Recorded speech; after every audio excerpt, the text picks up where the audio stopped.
大家好，我是丹妮。今天我们要聊一聊台湾加密货币。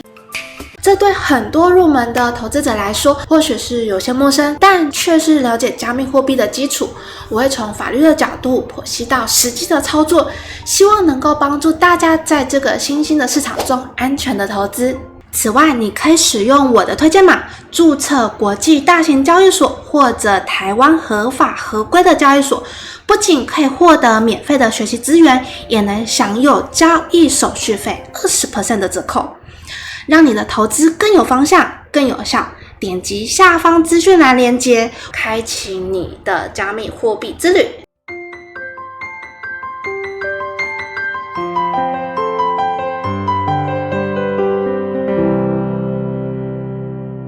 在进入主题之前，先跟大家分享这个故事。被害人发现币值直线掉落，无法流通变现，才惊觉被骗，有上千人因此受害，有人最高遭诈150多万元。警方公布了首例合法虚拟货币交易所涉嫌诈骗案，这名主嫌他是全台湾前3大合法虚拟货币交易所的创办人，但是还可以提款，他遇到了一个骗局，足足被骗了80多万。个人在这里也搜出一伙人骗来的钱，4台点钞机点了4个多小时，诈骗金额超过上亿元。这几年以来，透过了一些假的虚拟货币的交易，短短时间骗了100多个投资人，其实诈骗的金额高达了10亿。自己投资的根本就是垃圾币，这些钱通通是没有办法变现流通的。初步估计受骗人数超过上千人，而诈骗集团不法吸金恐怕破10亿。这些都是曾经的投资者，因为听信了一些网络的高回报承诺，结果不但投资了大笔金额，还发现自己还踩上了法律的红线。其实法律只保护懂法律的人，了解加密货币在台湾的法律地位是保护我们自己避免风险的地步。今天我们就逐步解析。首先让我们了解台湾对加密货币的法律现状。加密货币在近年来是相当的火爆，尤其是比特币、以太坊这些数位资产的崛起，让许多人开始把眼光放在这些新兴的市场上。不过台湾的法规对这些领域的态度，说实在的有一点暧昧。 OK， 我们直接进入电脑实操环节。在台湾，你可以上金管会网站中的政企局，其中有一栏业务主题专区，之后进入虚拟通货平台及交易业务事业。这些设定针对在台合法的交易所名单，他们会定期更新，符合并通过洗钱防治声明的公司都会放在上面。我们可以看到你通过平台及交易业务事业名单中最下方描述栏，但不代表该业者所从事之虚拟通货活动经金管会给予核准或任何形式之认可。 Nice。 该思考这句话到底意味着什么呢？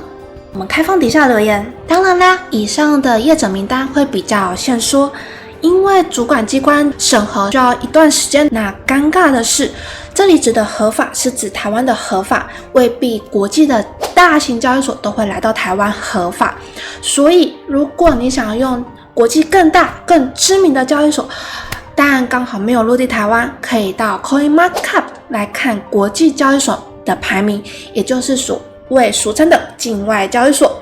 那境外交易所当然也需要做 KYC， 包含拍照跟身份证正反面以及洗钱防治要求，但就不见得跟台湾有直接的相关联。也就是说，大型的国际交易所一样都会做 KYC 洗钱防治要求，但台湾政府原则上是没有办法帮你保护以及担保业者之后发生的意外，比如钱还拿不拿得回来啦，所以这得自力救济。你要用台湾的合法交易所还是国际大型的交易所呢？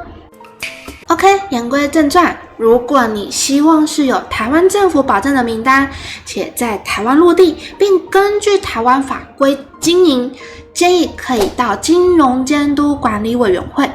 证券期货局确认，连结我会放在下方资讯栏。那么台湾到底对加密货币有什么的规定呢？目前我们的洗钱防治法是有明确提到加密货币的法律，不过这只是法律的冰山一角。整体来说，台湾对加密货币的监管较为保守，因为政府仍然在评估这个市场的风险跟潜力。从金融监理机构来说，台湾金融监督管理委员会简称金管会，目前并不认可加密货币是合法的交付工具，这就意味着你拿着比特币想去 7 买份宵夜是不可行的。接着奏乐，接着舞。然而，目前台湾加密货币领域已经成立了中华民国虚拟通货商业同工会，也就是意味着加密货币产业标示着是一个在台湾正式以及正常的产业。他们会依着政府跟银行的合作，让消费者得到保障，例如建立消费纠纷的解决机制，是有一定的帮助。以上我们可以知道，台湾并不完全封闭这个市场。事实上，有些台湾的企业和交易平台还是维持持续在进行相关技术研发和投资，尤其是在国际市场上是具有竞争力的区块链应用领域。政府也正在试图寻找一个平衡点，在这风险管理和市场发展之间，如何既能保护投资人，又不失科技的创新机会。台湾目前对虚拟货币的法律框架还不够完整，若有相关疑问，比特币及虚拟通货发展协会是有专业的律师群。简单来说，我们在法律体制对于虚拟货币的规范仍处于建设的阶段，这就意味着加密货币的交易和使用在法律上是还有一些模糊的地带，不像传统金融市场那样子有明确的规范。现在我们主要依赖的是什么法规呢？是虚拟通货平台及交易业务事业防治洗钱及打击资恐办法。那么这个法规具体规定了什么呢？简单来说，它要求所有在台湾经营的虚拟通货平台交易所必须遵守防治洗钱和打击资恐的规定。而这个法规的出现，就是让市场透明化、合法化，进而保护每一个参与者。详细的资料我会放在留言处。加密货币的世界充满机会，但同时也潜藏着风险，尤其是面对那些看似专业，但实际上可能没有合法经营的许可的平台。今天我就来告诉大家这个简单又有效的方法。那么我们该如何确认一个交易平台是否合法？第一步就是查看金管会是否有认可台湾的交易平台，如果合法运营，通常会在金管会的监管之下。你可以上金管会的官网查询该平台是否有登记为虚拟通货交易所，如果没有这样的登记，那就要小心了。接下来我们要确认平台的反洗钱政策。根据台湾的防治洗钱法，所有的合法的交易平台必须遵守防洗钱的规范，这意味着平台必须对每个用户进行 KYC 程序，也就是了解你的客户。如果你在注册平台时，平台根本不要求你上传身份证明文件，那就极有可能是非法平台。合法的平台会确保每一笔交易都是透明的，并且会有适当的监管机制。第三步，你可以查看该平台是否有国际认证。许多知名的国际加密货币交易平台，像是 Coinbase、Binance， 都会有来自不同国家监管机构的认证。这些平台通常会在网站上列出自己的合规性资讯。如果平台对自己的法律地位含糊不清，甚至隐瞒其营运地点，那就要多留意了。最后，不要忘记用户的口碑和评价。现在有很多加密货币社群和论坛，像是 Reddit 和 Bitcoin Talk， 你可以在这些地方查看其用户的评价和经历。若一个平台的负面评价特别多，或是有许多人反映资金无法提领，那么这个平台很可能有问题。别忘了，合法的平台通常有一个公开支持的团队，并且会主动解决用户的问题。举个例子，假设你在选择一个虚拟货币交易所时，遇到了一个名为加密星球的平台，那这个平台声称可以提供超高额的回报，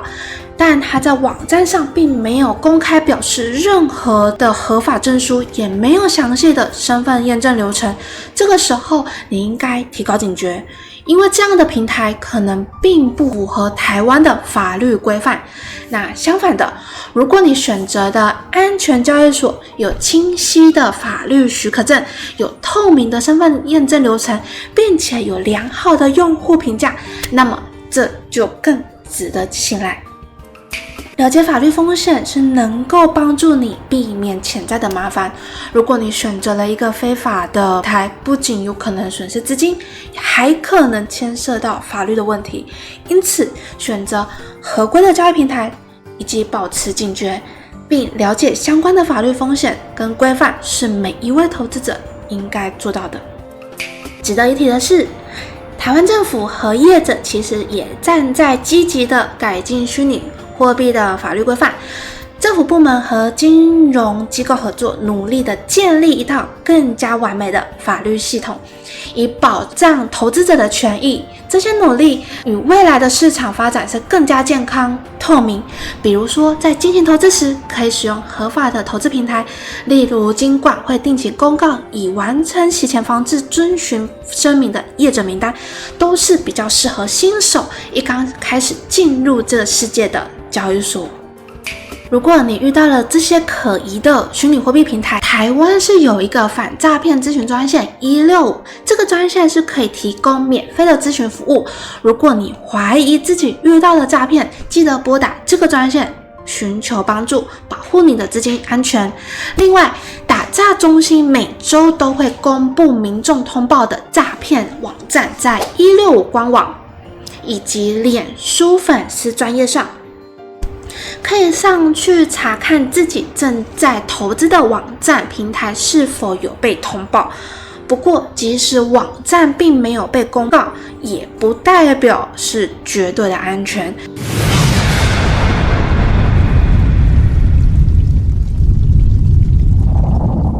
在进行投资前，最好还是小心查证，以免受骗。最后提醒，凡是在网路上看到投资广告，或者是网友传来的投资讯息，标榜高报酬、低风险、稳赚不赔，这些都是诈骗。投资者应该保持警惕，才不会轻易受骗。